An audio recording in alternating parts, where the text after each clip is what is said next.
everyone, and welcome back to the Hard Tag, where we get up close and personal with some of footy's biggest names. It's episode 4, and we're in for another brilliant one today. But before we get to our guests, welcome back to my esteemed co-host, Jakson Bertoli. Jacko, how are you? Very good, mate. It's lovely to be back after a few weeks off. I'm loving Beanie.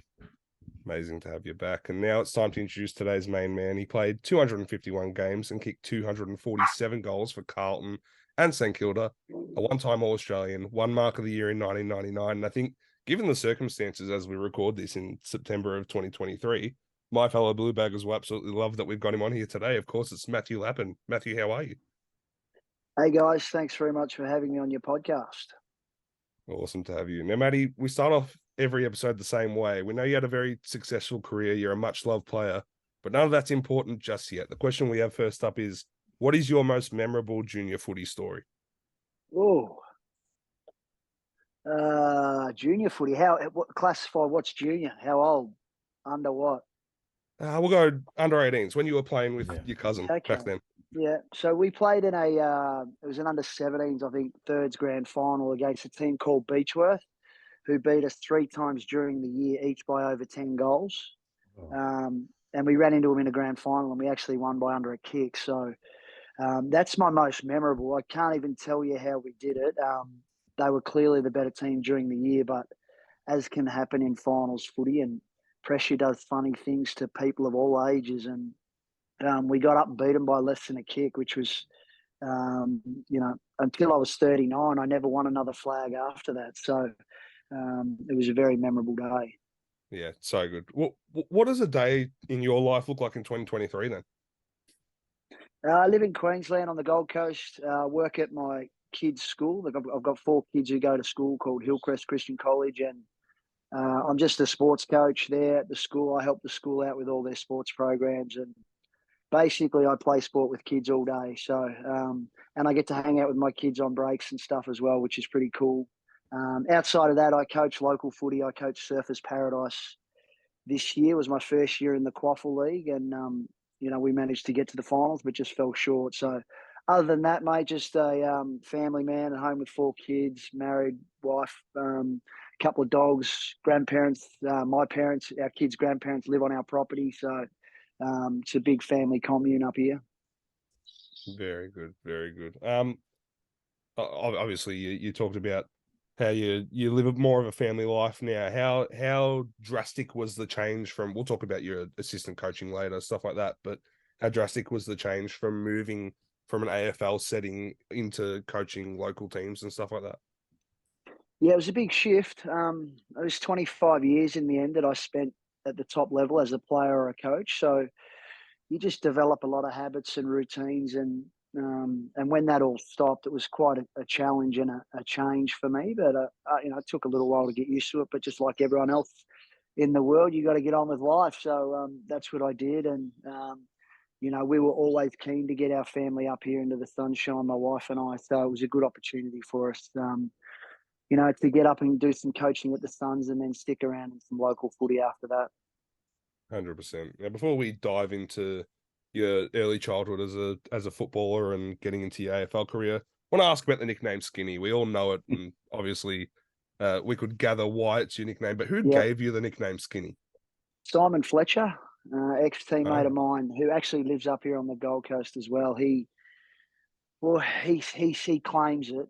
He said he heard somebody in the crowd yell it out, and he started calling me that at training and in games, and it just stuck. So, I mean, I'm not quite as skinny as I used to be. I'm about 13 kilos heavier than when I played, but I was 73 kilos at the time. So the name was very fitting. I'd be amazed if there was anyone, at that weight in the league at the moment. It is one of probably my favourite nicknames in the league. There's a few of them good ones nowadays, but Skinny Lappin was one of the most iconic ones I remember growing up. It does roll off the tongue a bit. It rolls off the tongue. 100%. Yeah, very, very much so. Speaking about when you're growing up, when you're a kid, what got you into footy? Like, did you have any childhood heroes? When you just what the lifestyle was? How did you first get into footy? Yeah, I grew up in a small town called Chilton. Had about 1,200 people in the town. Bit of a footy legend at that footy club. Played 440 or 450 odd games in their seniors and reserves, and my brother also played, and obviously my cousin Nigel, who had a really good career at Brisbane, was also from that town. So we grew up together. So it was just the town we lived in. If you didn't play footy, there was nothing else to do in that town on Saturdays in winter and cricket in summer. So that's how I got into my footy. Yeah, lovely. You said your dad played 400 odd games there. Did you go back to the club after you finished footy, or how much involvement did you have with that club, and what was that club's involvement on you like growing up? Yeah, well, they had a huge influence on where I got to in my career. Obviously, I spent, 4 nights a week at the footy club, and Saturdays was game day, all involved in the club. So, I owed a lot of what I got in my footy career to that footy club. And like what I did, whilst I didn't go back there after my playing career, I always helped out whenever I could, whether it was fundraising or whatever. I've always found a way to try and put back into the club whenever they've asked. But it was a huge part of my upbringing, and I'm always grateful for that. Very good. You talk about Nigel was there as well. What was it like playing? Play alongside him at Shilton before you guys both ended up in the league. Yeah, we played 2 years of senior footy as 16 and 17-year-olds. So I think we played in the grand final those years, but we lost them. It was just a great place to be. Year 11 and 12 at high school, and not really a care in the world. And footy was everything we lived for. We didn't even care about girls or anything back then. It was just sport and footy. And, just to be able to go through all of my footy career with him until the draft day was really special. And I even talk about it now when I coach. Even my young kids who are starting to play, my daughter plays a bit of footy, but just the way that we were able to push each other to be better, even if it was just in the playground playing, kick to kick or whatever it was, we both pushed each other to be as best as we possibly could be, and I think we were really influential on each other's careers. That's amazing. There's just something about the local footy club. There's something about the people you play with. Some of the people I used to play with, some of my best friends to this day. There's just some magic in some of those community clubs. You talk about at the draft day. We go to the draft in '93. Ended up going to St Kilda. What's that feeling like when you get picked up? The dream you've had going through those teenage years. You finally get drafted. What's that feeling like? It was a little bit of a surprise, to be honest, to the family.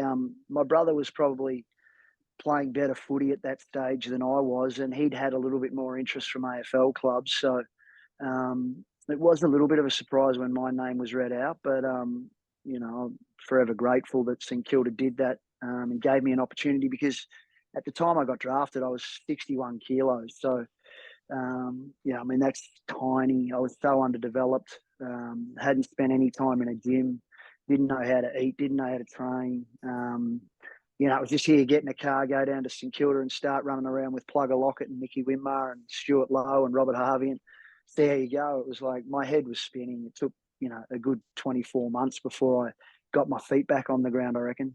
You talk about some of those names like Tony Lockett, Mickey Winmar. What's it like as an 18-year-old kid? You've watched them on TV to coming into a system and you're just playing alongside them, training alongside them every single week. Yeah, it's ridiculous, really. When you think about it, I had no experience or no idea how to deal with that situation. But you just got to sink or swim, really. So it was just a case of getting in there and working hard and trying to earn their respect as quickly as possible. That side was loaded with talent. I still talk about even a Stuart Lowe, who was arguably the best player I ever played with. He was just such a good player. But Nathan Burke, there's just Danny Frawley, champions of the game in that team. So I was lucky to get in there and learn from those guys. I also got drafted with some other talented players who had pretty good careers. Shane Wakelin was the year before me, I think, but Joel Smith, Tony Brown, Austin Jones, they were all drafted the year after me, and they're good mates of mine. So we had a good time at the Saints. Unfortunately, we just didn't. We probably had too good of a time off field, which meant we couldn't stay together on the field. So they split us up and moved us on. But they're still my best mates to this day, really. Yeah, and just before we dig deeper into that Saints period, obviously Nigel getting drafted at pick 2 the same year that you got drafted. How'd it feel to enter the league with him, and Equally, what did it feel like knowing that you would have to play against him rather than with him when you entered the league? Yeah, it wasn't really something we thought about, to be honest. It was our heads were spinning, both of us really. Like he had to jump on a plane and go to Brisbane. I had to get in a car and get driven down to Melbourne because I didn't have a license. I wasn't even old enough to drive. So there was no real time to sit and reflect on that. It was just a real whirlwind.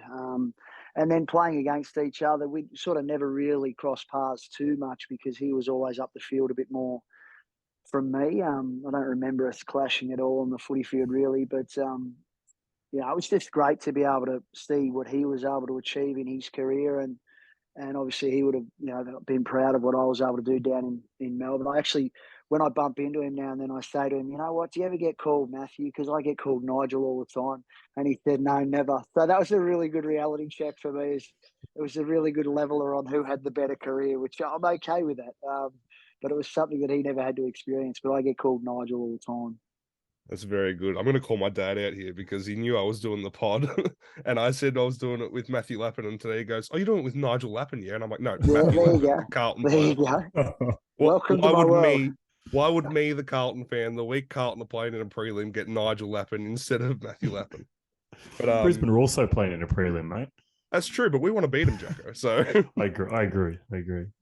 So obviously St Kilda, you eased into that squad in 95 and 96, and then got your big break in 97, where you played 20 games, including the grand final. What was it like to have that experience so early in your career for such a solid team as well?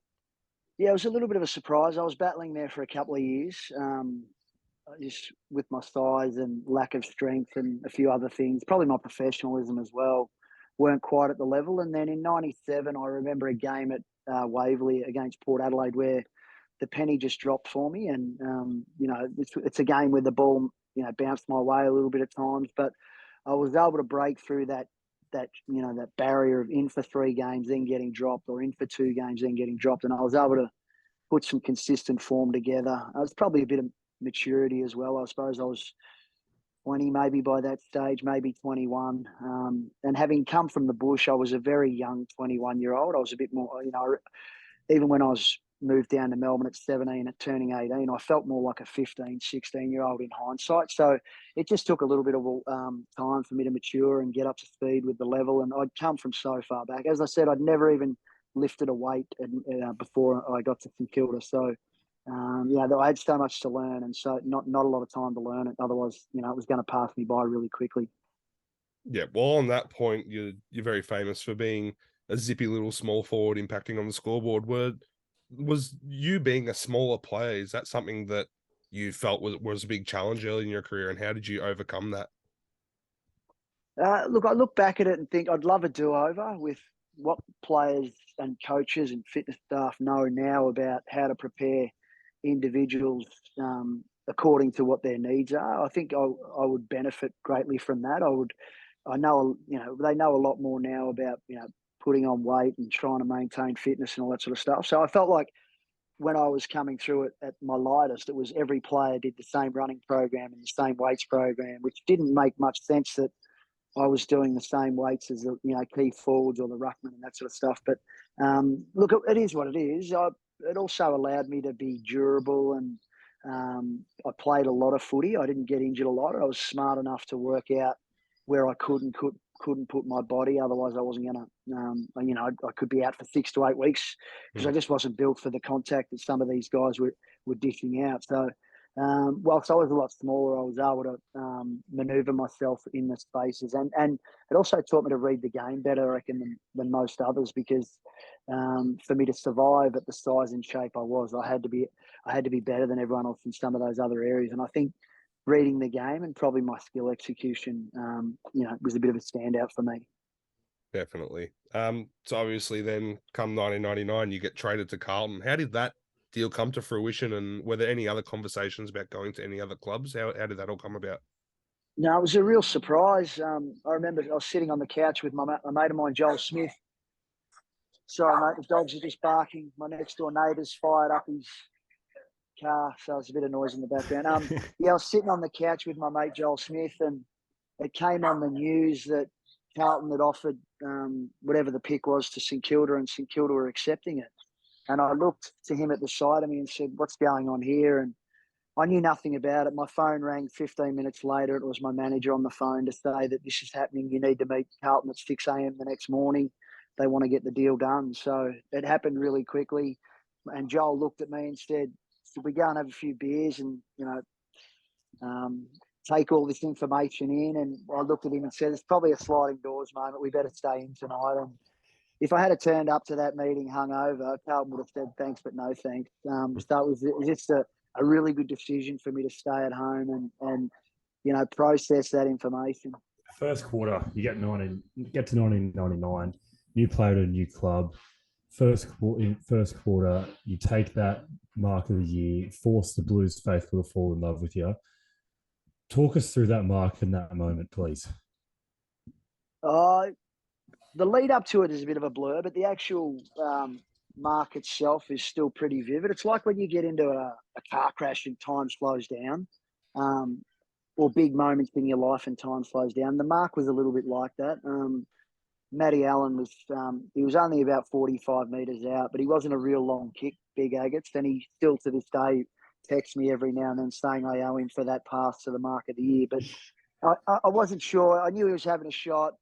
He didn't quite have the accuracy, and I just saw it, and I just had the perfect run to it. There was no defender in my way to block my lead or my jump, and I was fresh. It was early in the season.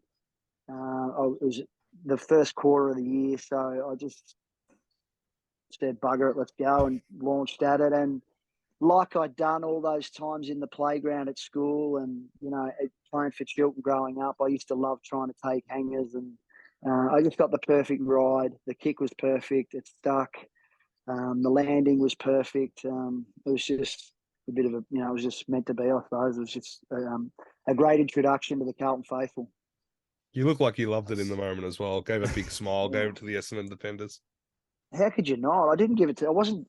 To this day, I swear, I wasn't saying anything or being smart to the Essendon players. It was like, how can this possibly be in my first possession for my brand new footy club, and this is what it looks like? Like that's a dream come true. So there was nothing. There was no arrogance. It was just pure joy.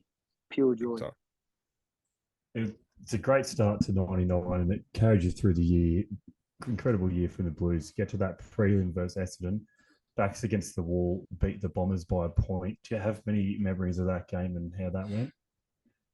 Obviously, it gets played a lot on TV, so I've seen it back a few times. I didn't have a great deal of involvement. So I popped up for a couple of goals, but I didn't have a huge involvement in the game myself. But I just remember I felt like we dominated early, and then they just couldn't put us away. They controlled the game for probably 2.5 quarters, but they couldn't put us away, and we were more efficient than they were. So, and then when they jumped in front, it took some miraculous Anthony Koutafidis performance to drag us over the line. And then little moments, like Blake Acres had a moment on the weekend. Well, we had a few of those moments in that game. Fraser Brown's tackle, Koutafidis, 7 or 8, contested possessions or whatever it was in that quarter.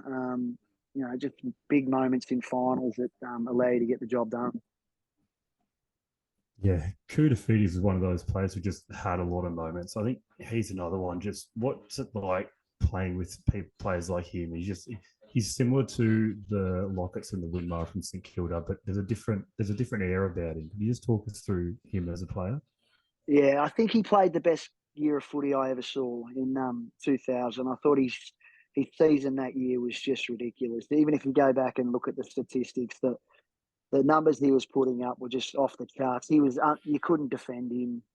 It was air or ground. He didn't have a lot of endurance, Kuda. He just had so much power that it didn't matter who you put on him. You couldn't stop him. In that year in 2001, he was incredible. But unfortunately, he had a couple of knee injuries that slowed him down a little bit. Yeah, it was disappointing, those knee injuries, because he was a special player. Back to 99, you end up playing the second grand final of your career. Unfortunately, another loss. Any differences between the two grand finals, and do you have any memories you think back to of those two games? Can you take us through those two?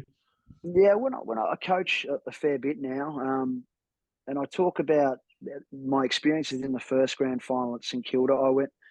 I just had a really poor preparation. There you go, the dogs again. I had a really poor preparation leading into the game. I was whatever I was, 21 or 22 at St Kilda, and no one at that club knew how to handle the week leading up to the grand final. I felt like I played the grand final over and over in my head, before the game actually started. And when the game started, in hindsight, it's the worst individual performance I ever played. So I didn't handle that moment. And I swore after that whenever I got into another big game like that again, I was going to make sure I was prepared better, and I would make sure I left the ground having had a better impact than I did in that grand final. And I was really proud of that post that game. I felt like in a lot of the big games that Carlton played, in particularly against Essendon and in finals, when the stakes were at their highest, I felt like I was able to contribute in those games. So it was the learnings from the first game to the second game. And whilst we didn't, we hung around North for a little bit that day. They were definitely the better team than us. But I felt like I played my role and contributed on the day and had a reasonable day. Yeah, North were a champion team, and would have been hard in any circumstance to get past them. But obviously finals appearances, 1 and 2000 as well. And then the drop off started to occur. Obviously there was changeover in coach. Wayne Britton came in, then Dennis Pagan. But the group could never really pick up any steam for the next 6 or 7 years. What do you see as the key reason for that? Wayne Britton was desperately unlucky. We had horrific injuries when he was coach. I know David Parkin was the coach in 1999, but as a player, I felt like Wayne Britton was our coach tactically through 99. He was the guy who was pulling all the strings. Parko was the mouthpiece of it all, but the tactician was definitely Wayne Britton. He was an outstanding coach. He was just really unlucky that in 2002 and 3, I think it was, when he was actually, seen as the head coach, we just had a lot of injuries to critical players. And then John Elliott was on the way out, so he tried to make one last ditch effort to keep his spot as the president. So he headhunted Dennis Pagan and brought him across, and it just didn't work with our group because it was just the opposite of the way everything had been done at our footy club, the way Dennis wanted it done. And we had a lot of elder statesmen who'd given great service to our club, but it just didn't work under Dennis, and they were moved on really quickly, and it was really hard to recover from that. Plus, no draft pick, set the club back a fair way, and it all sort of compounded, into one big, shit show really. And it just, we just could never regain our footing in the seasons, and we were always chasing our tail. Obviously, you mentioned Wayne Britton there and how you felt that he was tactically a better coach. Do you think if the club had have persisted with him before they brought Pagan in, that things could have gone a little bit different over those next 5 years? No doubt in my mind. He's clearly the best coach I ever played under, Wayne Britton. I played under Stan Alves, Parko, Brits. Ratton was caretaker for 5 or 6 weeks, and then Dennis Pagan. But to this day, I will always say that Wayne Britton was the best coach I played under. I have no doubt in my mind that if he had been able to, continue in the role, I think we would have been a far more competitive team and rebounded a lot quicker. But hey, that's just me guessing. We don't really know. No one ever knows. 100%. Back to individual honours. All Australian in 2004. How did it feel to receive that honour at a point where you'd probably been at the peak of your powers for a few years already? How did that all feel? Yeah, it was a nice individual award to receive. It was probably, I consider that to be my second best year. I reckon in 2001, that was my best season of footy ever. And I missed out on it that year, but I definitely think I was a much better player in 2001 than I was in the year that I got it. Look, I was a halfback flanker when I got in the All Australian team, and it's by far much easier to play there than it is forward. So, I was a zoning defender before there were zoning defenders a little bit. But it played into my strengths. I was able to read the play, use my skill. Didn't have to defend as much. But I do consider 2001 as my best individual year of footy. Yeah, well, you were brilliant both years, and a amazing part of my childhood. And on that point, despite the hard years that you endured at the club, you were always a mainstay in the side. Rarely missed any games. Heavily adored by the Carlton faithful, including myself. What was it like playing for such a proud and passionate fan base? Oh, it's a huge part of my life and who I've become.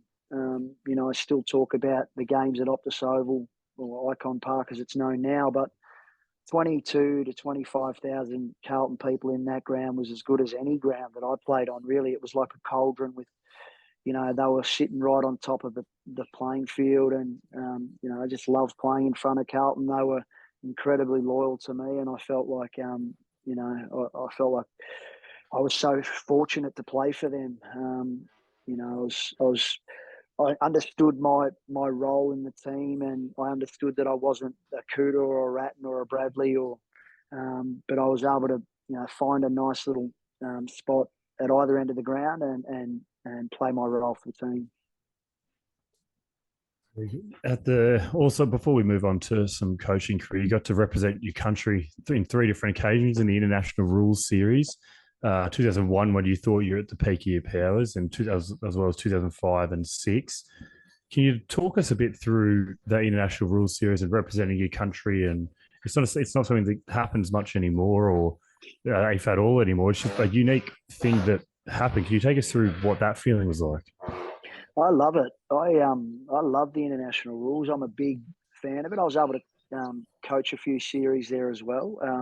I know it's seen as a bit of a junket, but the players who are on it absolutely love it and have a good time.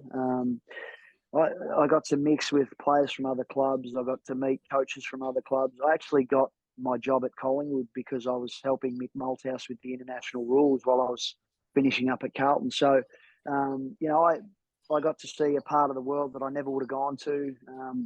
The AFL spared no expense looking after the players, and I played in front of 70,000 people at Croke Park. I mean, it was an unbelievable experience, and just something that would never have happened if I hadn't, been involved in the AFL. So I'm forever grateful for that. Absolutely. Would you be on the? It obviously sounds like you're a big fan of it. The interaction with other players from different clubs. It should the AFL bring back the sort of state of origin, or even try to get international rules back off the ground, so the players can have those interactions with each other and just give us a different kind of product? Where do you sit on that sort of conversation? Well, I believe it. I believe in the international rules because it's a fantastic life experience for the players. It's a good reward at the end of the season. I felt like they were going back towards it, and then COVID slowed it down a bit. But I might be wrong there. It wouldn't surprise me one bit to see that game come back because it's not as physically demanding as our game is. It's the hybrid game, so which was a great challenge in itself to test yourself at a hybrid game, a game that you haven't grown up on. But I think it's different to State of Origin because it's not as physical, so the chance of injury I don't think is as high. State of Origin, I never got to play State of Origin, but and like everyone, I loved the concept when I was growing up. But I get it, having worked in clubland, that the risk is so high, and losing your star players in that instance, or in a series like that, which can be the difference between winning a premiership and not. Maybe at the end of the year, I can see why clubs would be against it. And it's a concept that you have to go 100 miles an hour at, otherwise it doesn't work. Living up here in Queensland, I see what rugby league do with their State of Origin, and the players and the clubs are 100% invested in it. They believe in it. They love it. It's a huge revenue earner for their game. So I get it. They're committed to it 100%. I just don't feel like in the last few years that our game had State of Origin. I don't feel like it was 100% commitment from the players or the clubs, and that's why I felt like it wasn't as meaningful. Yeah, absolutely. It's something like I said, you have to go 100 miles an hour and really put the time and effort into it. If you're going to do it, it's not something you can half-ass or just have it there as a little side piece. It really needs to be a main attraction. After an incredible career, like I said, you go on to do the assistant coaching, which stems from you jobs at Collingwood, not from the international rules. You're playing assistant for the Northern Bullants, had stints at Collingwood and Gold Coast. Were you always interested in coaching, or sort of how did that come around? Yeah, I had again, when you built the size I was, you had to have a brain that could get you ahead of the game at times. And I was the guy who always knew the answer to the coach's questions in the team meeting rooms and that sort of stuff. So I understand the game well.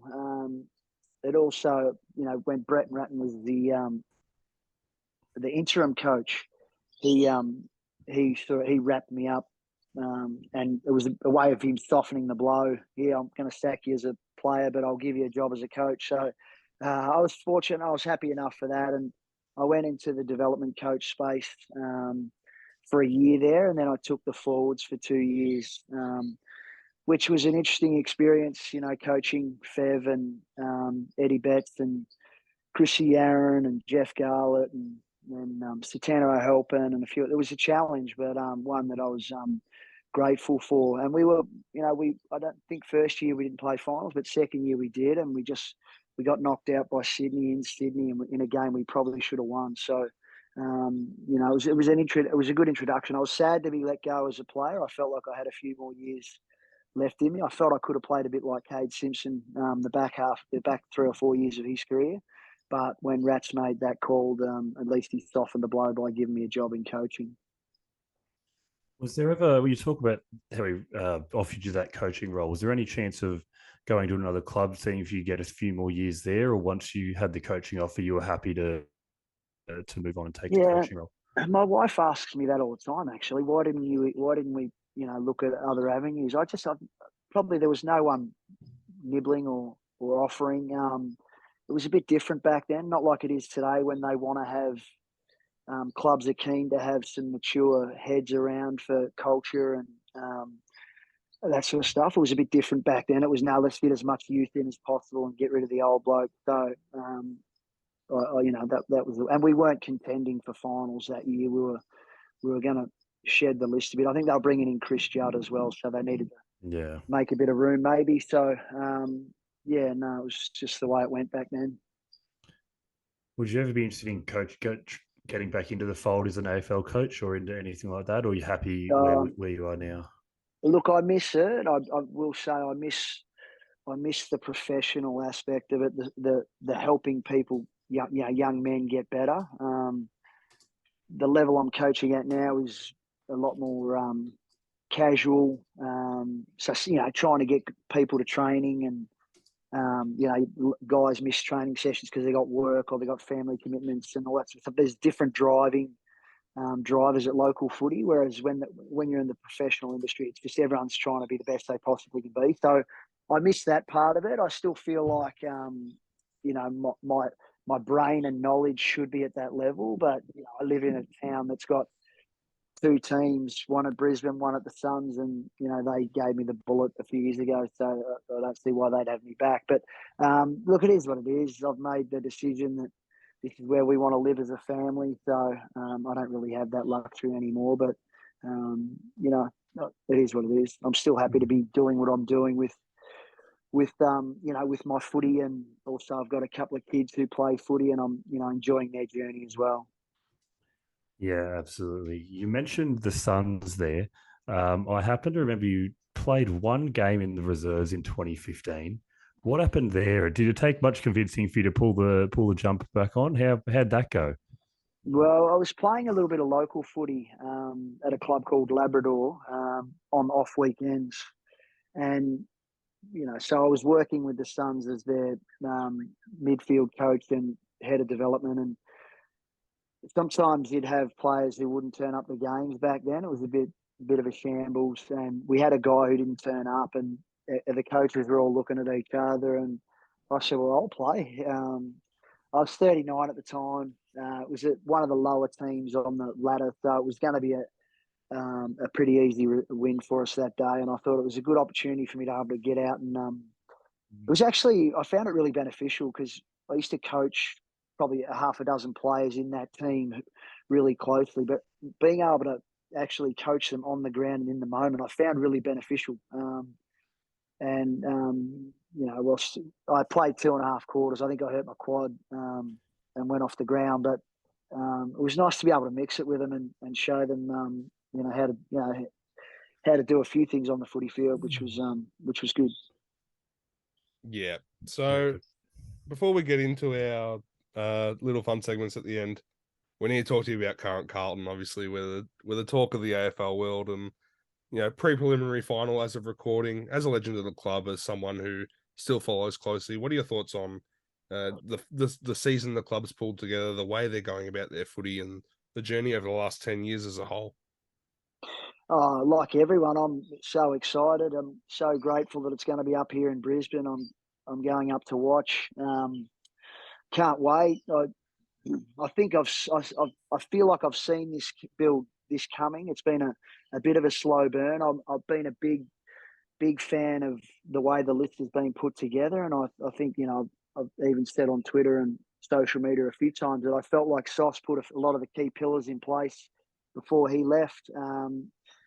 I wasn't overly wrapped with the way he was moved out. I don't know the ins and outs of it, but I felt like he put the bulk of that team in place, and then the guys behind that have just added the pieces. And halfway through the year, like everyone, I was frustrated, and because I could see the talent in there, but we couldn't see the performance. But to their credit, to Rossi and his coaches and the players' credit, they've done an amazing job. They've got they've just been able to turn it around in all facets of the game, and just watching them now, they're so hard to beat. The game they rely on their contest and their defensive structure, and it just makes them hard to beat. And if we click with our offense, we'll take some beating even by Brisbane on the weekend.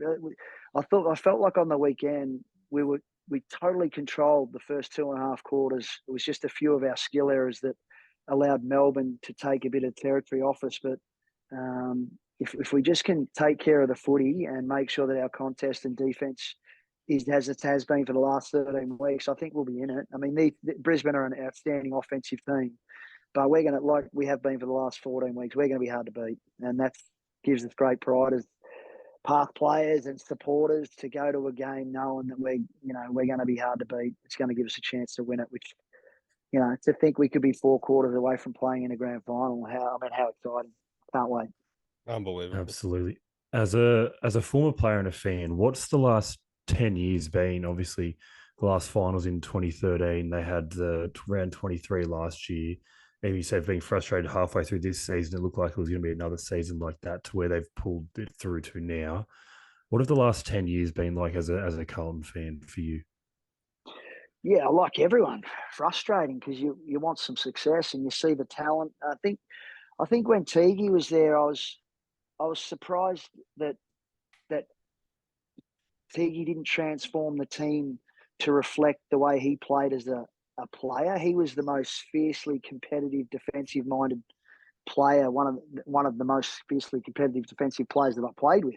And then I thought he would transition the side towards that, but I feel like we used to concede clumps of goals in under Teague, but I feel like it's Vossi's the one who's flicked the switch and turned us into this defensive, contested beast of a team. And I think the other big, variation that Vossi's made is, the role players who have come in with clearly defined roles and they're able to execute it. Our wingers in particular and our small forwards, they understand what they do to make our team click, and they execute that, and it makes the other players able to do their job a lot easier. So, we'll get 2 of our best players back in this week too. Jack Martin and Harry Mackay are so important to the way we play. I said also on social media, a lot of people asking questions about why the forward line doesn't function. Jack Martin is the key to that. His aerial stuff and his his aerial and ground ball game is so contested and so powerful. And then he's more than happy to bowl blokes over defensively as well. So he's just got a great balance in his game, and I think he's the icing on the cake for us. So to have those 2 guys come back in, and Charlie's played probably his 2 worst games for the year, so he's not going to play a 3rd game like that. History says that. So effectively, we're going to have no need to touch wood, mate. He's done it all year. So he will. I'm sure we'll get more out of him this week, and it'll be a lot easier for him this week knowing that Jack and Harry are back in, because it lightens the load on him. So the three of them together will be better. It's just whether we can give them enough supply, they'll hopefully they can get the job done. But it's the fast flowing ground, the Gabba, so it plays into the offense. It plays better at the Gabba because of the style of footy there. So.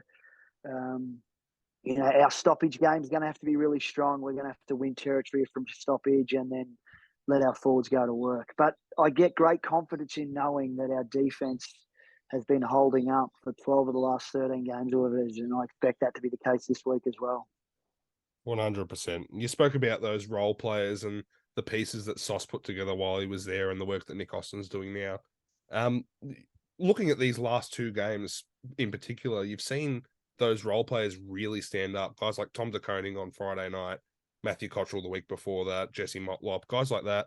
I like to think that if we somehow go all the way and win this flag, that those players will be the reason. We always expect Cripper to stand up, Walshy to stand up, guys like that. But what are your thoughts on how those players have really put together those mature performances over the last few weeks? Yeah, they've been as important as anyone in what we're doing.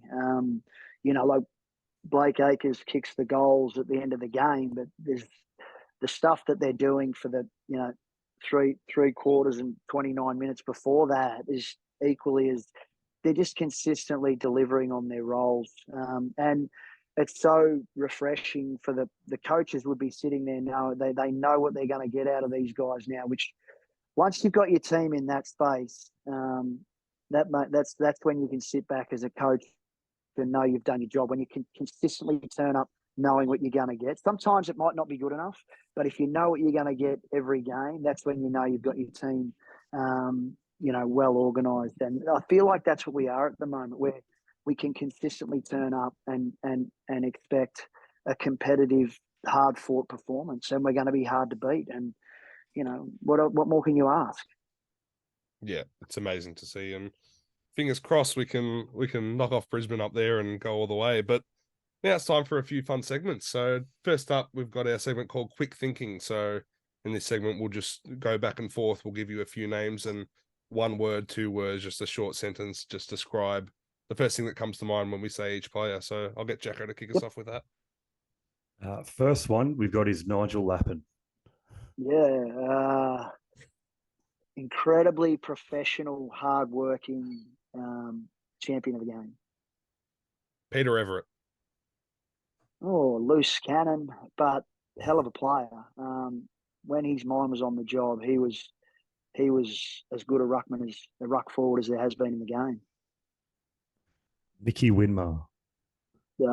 Sublime talent, loose unit off the field, but freak talent. Another freak talent, Eddie Betts. Oh, my favourite ever Indigenous player. Mine as well. Big bad Barry Hall. Ooh, frightening. Frightening. Great teammate to have on your side to play against. Your former coach, Dennis Pagan. Interesting one. Great coach for North Melbourne. Didn't quite work with. This a bit too much change for our group. Brett Ratton. Great thinker of the game. Hell of a footballer. One of the best I played with. Tough. The late, great Danny Frawley. Funniest man I've ever met in footy. Just so sad, but the funniest guy I ever played with. Absolutely. Cade Simpson. Ooh, 000. First 3 games, 0 stats. Week 1, week 2, week 3. But like me, got the most out of his undersized body. 100%. We'll finish off with 4 superstars of the game here. Anthony Koutafidis first up. Freak. 2000 and 2001, the best player in the comp by a fair way. Sweet. Tony Lockett. Oh, I only had 1 year with Plugger. Sublime skills. Not a great work ethic at training, but just a big man. My personal favourite of all time, Brendan Favola. The Loosh, spent a lot of time with the Loosh, driving to training. I love now that everybody in Australia gets to see what we saw as his teammate. He's just a lovely guy, and I think the radio and the jungle and all that has allowed everyone to see that. Absolutely. And the final one for quick thinking, Robert Harvey. Ooh. He was a freak too, just his work rate. He would run for days and incredibly competitive. Two-time Brownlow medalist, champion. Absolutely. That wraps our quick thinking. I love that segment. Some of the answers we get are just absolutely brilliant. We'll move on to our second last segment. We've got quick fire questions. It's kind of similar, but at House of Footy here, we have whenever we get a new person in, we do a nice little intro. So we've got a few questions that we've stolen for that, and then a few of our own questions. So you can answer. It's not quite. It doesn't have to be off the top of your head, but we'll roll through some of these. What is your favorite TV show? Ooh, Brooklyn Nine-Nine. Very good choice. That is a very good choice. Your favorite movie of all time? Ooh. Rudy. Interesting. That's a good call. Your go-to karaoke song? La Bamba. Oh, yes. That's great. Your thoughts on Brando's current favorite player, Tom DeConning? Oh, he's untapped. He's untapped. Big future. Very good. Which player was your hardest ever opponent? Gavin Wanganeen. Wow. Yeah, that's a good call, actually.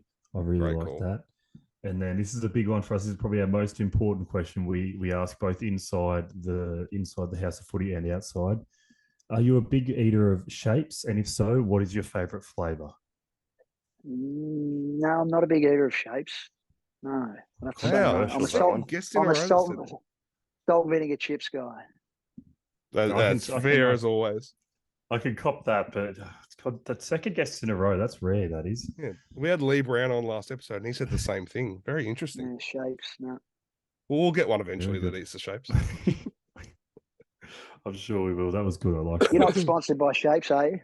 No, we're not. We just love shapes. We just love shapes, Skinny. Not yet. If we can be, Shapes, if you're listening. If anyone from Arnott's is watching this, mate, get in my email. Anyway, so now onto the final segment. This one is the hard tag quiz. So each week we pit one of our hosts against the guest, and we do 3 quickfire questions, and they're about your career, and whoever gets the most right wins. So we will get started with that. So first off, it's Jacko versus you, by the way. Yep. Closest to the pin. Bring it on. Both of you get a stab. Skinny, you'll get to go first. May the best man win. May the best man win. Skinny, you'll get to go first. In 2001, you were Carlton's leading goal kicker. Very consistent year in front of the Big Six. You said earlier you felt it was your best year. But how many goals, including finals, because you played 2 finals that year, how many goals did you finish with for that year? 49. I feel like I don't even let Jacko have a stab because he's nailed it. He's absolutely nailed it. I knew the answer too, actually. Did you try and have a little research pre-episode? I do. Of course I do. We have a podcast to do, mate. Of course I research. If we kicked 49 goals in 2001, mate. There you go. Bugger. Nah, absolutely brilliant. 1-0. 2 to go. Yeah. Jacko, you go first this time. Thank you. You can alternate on this one. Matthew Lappin, you polled your first ever Brownlow votes in 1997. Registered 2 votes that year. Jesus. Which team did those 2 votes come against? Jacko, you go first. Alternate back and forth, and whoever gets it first wins. I'm gonna 97. We played a few games in 97.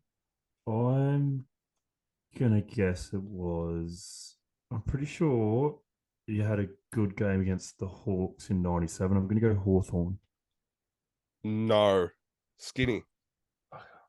Essendon. Not Essendon. Back to Jacko. Sticking in Melbourne, I'm going to go the rivalry. I'm going to say Collingwood. It's not Collingwood. It's not Collingwood. Matty, if you don't get it now, I'll give a clue, and then we can keep rolling. Fitzroy? Not Fitzroy. Okay, the clue is it is an interstate team, but not on the eastern side of the country. So pretty much narrows it down to 4. Adelaide. Not Adelaide. West Coast. Not West Coast. Fremantle. It is Fremantle. There we go. I feel like I almost don't deserve a point the amount of time we took to get it, but I'm claiming it. You One got all. there. Hey, claim the point, mate. One all. I don't remember things like that. Obviously, it was Fremantle in round 20. Nathan Burke got the 3, you got the 2, and then Justin Peckett got the 1. Yeah, that took us a lot longer than I thought it would. But sorry, but I don't know a whole lot of 97 games. It took me a little while to remember. What did I do in the game? Can you? Did you have any stats? I could have a look. In the game? Let's have a quick I'd be interested to know. You would have definitely kicked a couple. Let's have a quick look. Yeah, I had to do a little bit of research to prepare. I'm pretty sure you had a big one in the Hawks in 97. Had a couple there. So that's all. That's the only information I had. 1997 Freo. You had 16 touches, 2 goals, 3 tackles. That's about it. It's not much. You had better games that year, and they gave you the 2 Brownlow votes. Umpires, eh? You're good off. Yep. You're good off the ball. Good off the ball movement. Yeah, it might have been. Good off the ball. Would have been talking to him nicely. All right. 1 all. Final question. Closest to the pin again. Matty, you go first. We spoke earlier about Carlton's 1999 rather, finals campaign, including that famous prelim win, your second grand final appearance, of course. You played 4 finals that year. Across the 4 games, how many goals in total did you kick? 6. Jacko, do you want to have a stab? Yeah. I'm going to give him 2 a game. I'm going to go 8. I had a feeling this would happen. We're going to have to go to a tiebreaker because the answer's 7. I do have a tiebreaker question because I had a feeling when I put that question in that one would go 6 and one would go 8. The answer was 7. One against Brisbane in the qualifying final, 2 against West Coast, 2 against Essendon, 2 against North. So pretty successful finals campaign from an individual standpoint for you. Can't remember it. There you go. So lucky I planned for this. We have a deciding question. And Jacko, you get to go first this time. Here we go. Here we go. The way it goes. So default. Matthew Lappin hit his career high for disposals in his second last year in one game, 2006. It was a round 19 game against Hawthorn. How many disposals did he collect that day? How many disposals? So his career high, I'm pretty sure I'm going to go 34. I can't remember if it's in Skinny's face. I think he might know this. You're going to go with 34? I've got no idea. I think he might have a couple in the low 30s. I'm not sure if he got mid 30s, so I'm just going to hedge my bets with 34. Matty, what's your guess? Yeah, well, I don't know if I should go over or under. I'm going to go 33 because I think it's 32. I just want to block him. For the second week in a row, we have beaten our guest. The answer was 36. Yes, default. Must have had a few kick-ins to self or something. Default wins. We've leveled up the series here in 2 episodes. We were 0-2 early, and I thought that was just how we were going to finish. But I like this. Should have researched myself. It's a good feeling. Should have researched yourself. We gave a bit of advantage. The first 2 episodes, I felt like we were doomed. Ottens did us in, Ackermanis beat us, and then we beat you and Lee Brown. So even up the series 2-2. How's that? That's good. 36 is a good return. That's a second last year against the Hawks. You would have been on half back that game, wouldn't you? Yeah. Anytime I was above 25, it was behind the ball, not in front of the ball. That'd be a tremendous game. That'd be a tremendous game in the forward line. Be some good super coach points there, I'd say. There definitely would be. That late in your career as well. Unbelievable. But that's how we all saw you. We all knew you were unbelievable, and you kept showing it time and time again. But anyway, That's it for this episode of the Hard Tag. Matty, it's been a pleasure having you on. Thank you so much for your time. Thanks, gents. Had a good time. Thank you. Absolutely, mate. Enjoyed it. And Jacko, thank you for hopping on, mate. It's been a pleasure as always. Absolutely, mate. Love to sit here and chat footy with you every week. If you enjoyed this episode, be sure to give it a like. Follow us on Twitter, or X as it's called now, and also on Instagram and TikTok at HardTagPod is the username for all of those. Rate us on Spotify. It all helps. And as always, stay tuned to the House of Footy YouTube channel and website, the home of your footy fix. See you guys later.